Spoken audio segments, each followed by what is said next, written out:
Hi guys, তোমরা সবাই কেমন আছো? আশা করছি সবাই খুব ভালো আছে আর আমিও খুব ভালো আছি।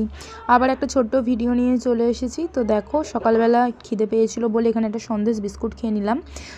তোমাদের কার কার এই বিস্কুটটা ফেভারিট আমাকে কিন্তু কমেন্টে জানাবে, আমার তো ভীষণ ভালো লাগে। এরপর চলো ব্রেকফাস্টে কী করছি সেটা তোমার সাথে শেয়ার করব। তো আগের দিনের ভিডিওতে দেখিয়ে দিয়েছিলাম যে ক্যাপসিকাম দিয়ে আলুর দম বানিয়েছি। তোমরা যারা আমার আগের দিনের ভিডিওটা দেখেছো তারা তো জানোই। তো সেখান থেকে কিছু তরকারি বেঁচে গিয়েছিলো, তো সকালবেলা সেটা দিয়ে এখানে মুড়ি খাচ্ছি। আর ডিম সেদ্ধটা প্রত্যেক দিনের আমার ব্রেকফাস্টে থাকে, সেটাও তোমরা প্রত্যেকেই জানো যারা আমার ব্লগ দেখো। তো ডিম সেদ্ধ তো নিয়ে নিয়েছি আর তরকারি দিয়ে। তো ব্রেকফাস্ট কমপ্লিট করে নিলাম। এরপরে লাঞ্চে কী ছিল সেটা আর তোমাদের সাথে শেয়ার করা হয়নি। বিকেলবেলা একটু চিপস খেয়ে নিলাম। এরপরে চলো আজকে ম্যাগি বানাবো, সেটা তোমাদের সাথে শেয়ার করব।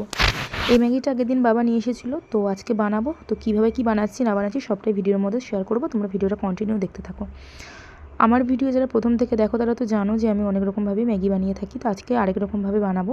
এরম হয়তো আমি 2-1বার বানিয়েছি, আমার চ্যানেলে হয়তো তোমরা পেয়ে যাবে এর ভিডিও।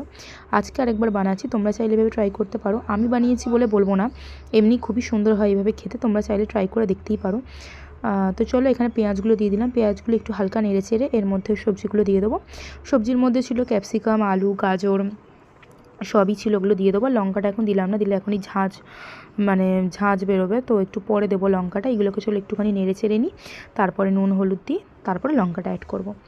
আর তেলটা সামান্য পরিমাণেই দিয়েছি, কারণ এর মধ্যে একটু পরে জল অ্যাড করা হবে, ওই জন্য তেলটা খুবই কম পরিমাণে দিয়েছি। জাস্ট অল্প একটু ভাজা ভাজা হলেই হবে, আর জল দিলে তো এমনি সেদ্ধই হয়ে যাবে। তো সেই জন্য চলো এরপর একটু ঢাকা দিয়ে রেখে দিই, তারপরে আবার দেখাচ্ছি। তো দেখতে থাকো। তো দেখো এখানে ঢাকনা খুলে নিয়েছি। ঢাকনা খুলে নেওয়ার পরে নুন হলুদ দিয়ে দিয়েছি, সেটা আর দেখানো হয়নি। এরপর এর মধ্যে লঙ্কাও অ্যাড করে দিলাম। আর এর মধ্যে এবার ম্যাগিগুলো দেবো, জলও দেবো, সবটাই দেবো। চলো আবার ঢাকা দিয়ে কিছুক্ষণ রেখে দিই, তারপরে আবার আসছি। তো দেখো আবার এখানে ম্যাগি, জল সমস্ত দেওয়া হয়ে গেছে। এবার মশলাটা দিয়ে দিচ্ছি। মশলা দিতে গিয়ে মশলার প্যাকেটটা আমার হাত থেকে স্লিপ খেয়ে পড়ে গিয়েছিলো, যাই হোক। তো তারপরে চলো এখানে সমস্ত মশলাটাই দিয়ে দিলাম, কারণ এখানে 1 প্যাকেট ম্যাগি রয়েছে, 1 প্যাকেট মশলা না দিলে ভালো লাগবে না, তো ওই জন্য দিয়ে দিয়েছি। আর এই মশলা যেন ছোটোবেলায় শুকনো শুকনো আমি খেতাম, মানে শুধু শুধু বেশ ভালো লাগে। তোমাদের কাদের ভালো লাগে আর কারা এরকম করতে আমাকে কমেন্টে জানাবে, আমি কিন্তু করতাম। তো যাই হোক চলো এরপরে এখানে দিয়ে দিয়েছি মশলাটা, দিয়ে ভালো করে নেড়ে চেড়ে নিই। আর ঝোলটা একটুখানি শুকিয়ে গেলে আমি নামিয়ে নেবো। নামিয়ে নিয়ে চলো টেস্ট করে বলছি কেমন হয়েছে। ধোঁয়াটা উঠছে বলে না ক্যামেরাটা আবছা হয়ে যাচ্ছে, জাস্ট তোমরা একটু মানিয়ে নিও। তো চলো এরপরে খেয়ে দেখি কেমন হয়েছে, তোমাদেরকেও জানাই। তোমরা কিন্তু এভাবে বানাবে, দেখবে অনেক সুন্দর হয় খেতে।